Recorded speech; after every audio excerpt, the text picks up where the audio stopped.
Richard Petty is one of the greatest, most probably the greatest NASCAR driver of all time, being one of 3 drivers to have 7 Cup Series championships under his belt alongside Dale Earnhardt and Jimmie Johnson, as well as having most wins, most poles, most wins in a season, and most consecutive Cup wins.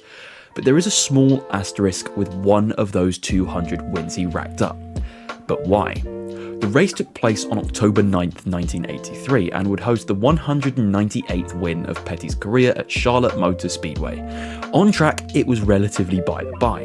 On the surface at least. It was in the post-race inspection where the controversies happened. NASCAR discovered that there were 2 big red flags with the victorious Pontiac that day at Charlotte. The offence in the race itself was that it had left side tyres fitted all the way around the car for better performance. NASCAR utilised the asymmetrical tyres here.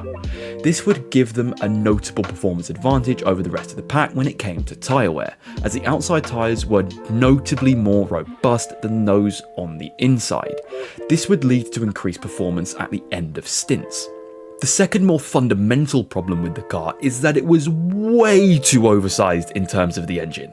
It was 381 cubic inches or 6.2 litres. The limit was supposed to be 358 cubic inches or 5.8 litres. Now you can see how this could give Petty a power advantage. I mean, come on. Quite astoundingly, this still stands as Richard Petty's 198th win, even with the 2 massive technical breaches on the Pontiac. The team got fined $35,000 and subtracted 104 points.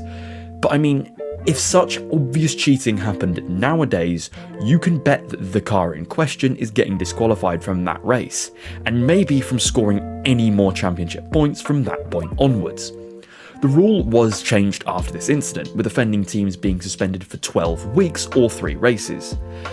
Do you think this race should be counted under the King's tally?